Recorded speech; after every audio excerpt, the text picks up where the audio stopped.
Hello YouTube, happy Cobb Saturday.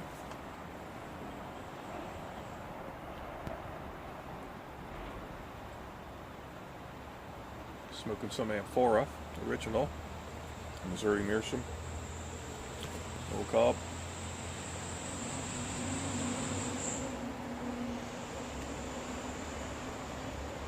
Tobacco's a little wet for me. Everybody else would probably think it's just right, but saying yesterday, I don't like wet tobacco anyway.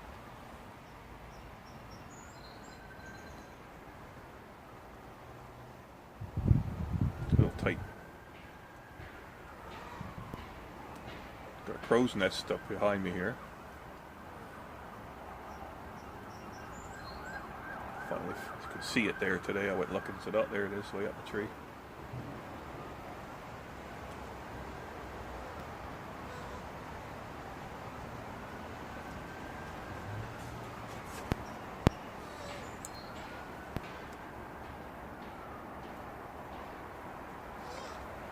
Hear the youngin' up there honking.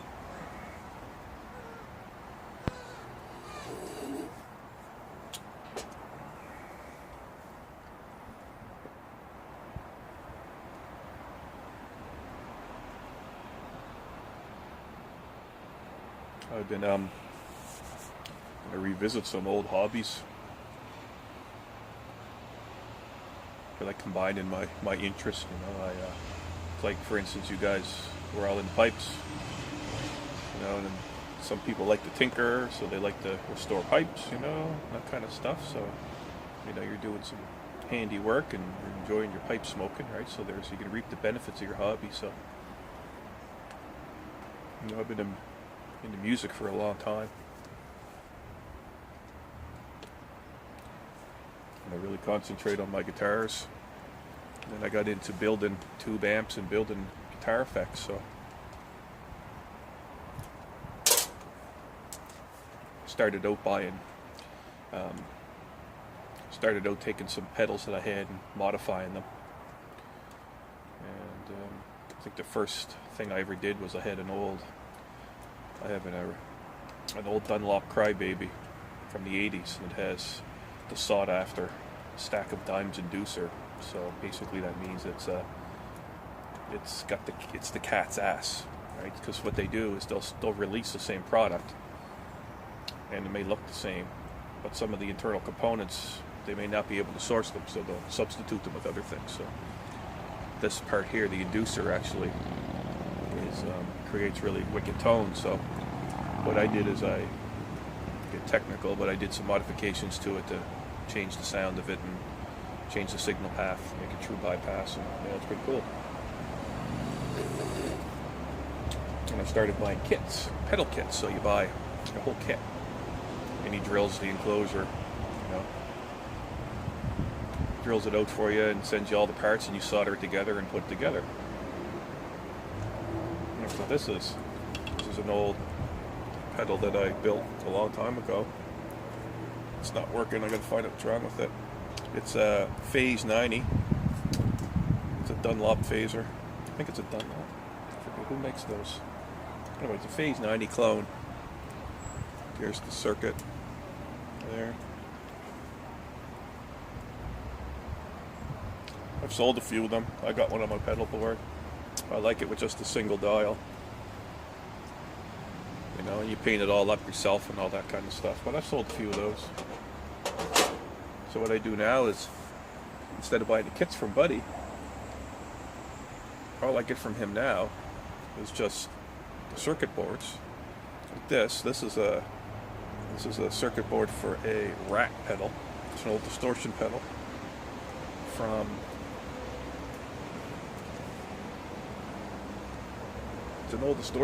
from the 80s, early 80s maybe, and a lot of guys really like it. And I even have some of the chips that go on it. The LM308. They don't make it anymore. If they do, it's not quite the same. So I've got some really old ones, some old chips to give it that vintage sound, and it's a pretty popular pedal. And then I go out and buy all the parts myself, so I go out and just buy the aluminum cases and drill them all out and stuff. And then I go to places like DigiKey and Mauser and buy all the resistors and the op amps and capacitors, shit like that. But I buy it for this guy who makes these circuit boards. These are like, maybe $10 US or something. I can make them myself, but I've never done a trace, trace my own boards. You get software and then you just, print it out on magazine paper and use some chemicals. It's like photography in a way. And it dissolves the copper. But, it's fun, so I got all my stuff, brought it up from the basement, and I cleared off my desk and got a little workstation set up.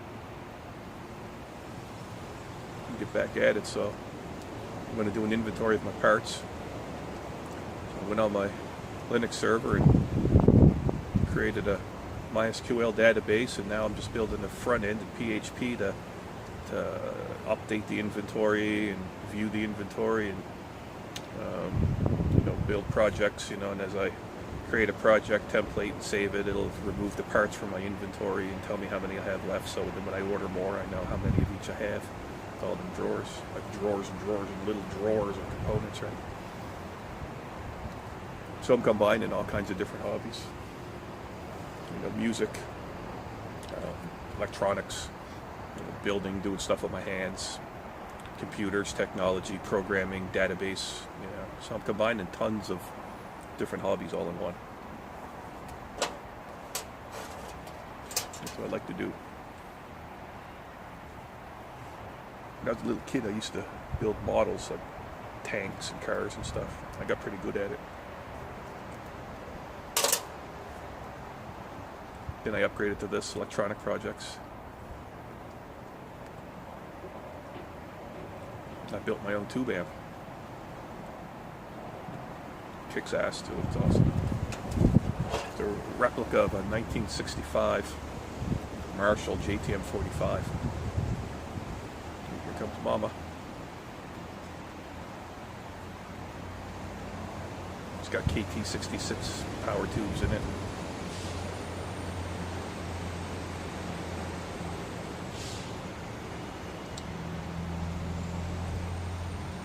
AX7s.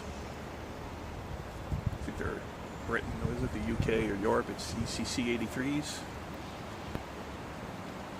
Tube rectifier. Kicks ass. Anyway, it's my thing, right? Combining my hobbies keeps me,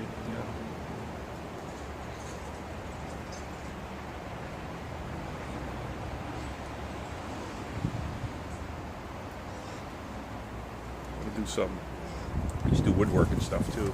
Like a lot of guys into the pipes. Buy some old estate pipes, beat up pipes, and a lot of guys are into woodworking. And they've got some woodworking tools.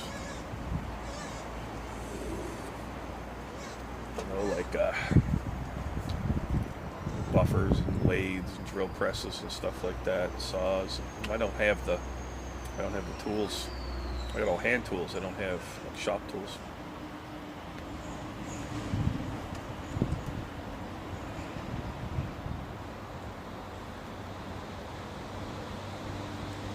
I know lathe is fun.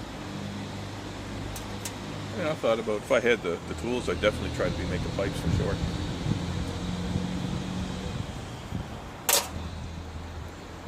Wouldn't be very good at it. It takes a lot of practice, of course, right? Would be fun. This is what I have is, this kind of hobby that I'm doing here where I'm building these pedals. I can source these components fairly cheap. All you need is a multi-tester and some really cheap components, solder iron. You can go grab an old stereo or an old something and tear it apart, practice your soldering. That's how I learned to solder.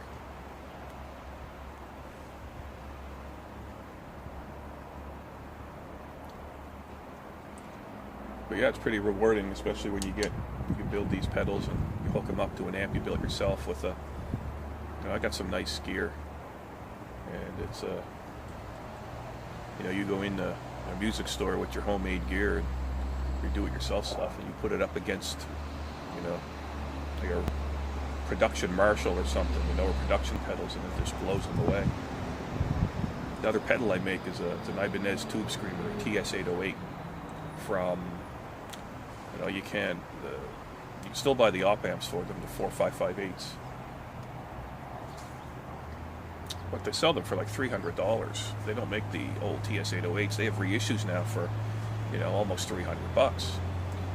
So I can build them. I can source the parts and build them to the same specifications. I can modify them. I got little switches on them if you want to change some of the sounds and stuff. And you know, I can get pretty good money for them. I sold a few of those, and they're great for gigging and recording. And they're great for tube amps.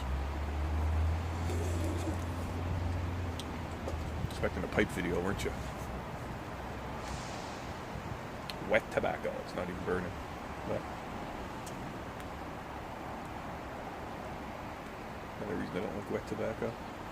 The pipe's warm and it's not even going. Probably steam.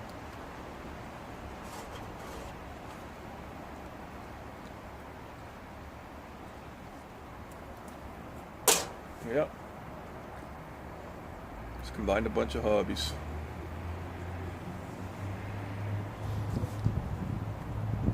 I don't know, a lot of people think you gotta go crazy. You got, you know, if you're sitting around the house all day, you'd go crazy. Well, I said, well, not me. It's different for me. You know, I got so many things to keep me busy.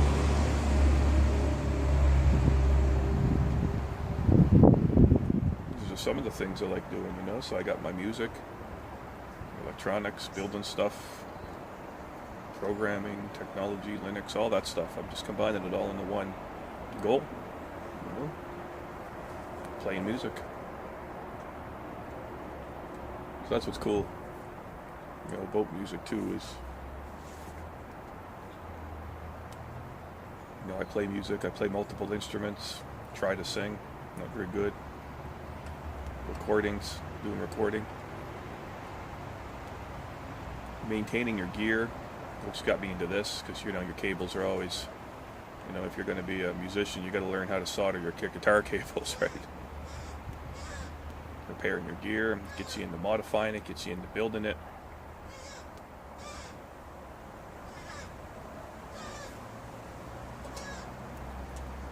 Anyway, it's pretty cool. This pipe needs some little TLC here, so I'll let you go. It's done for today. Thanks for watching. We'll see you.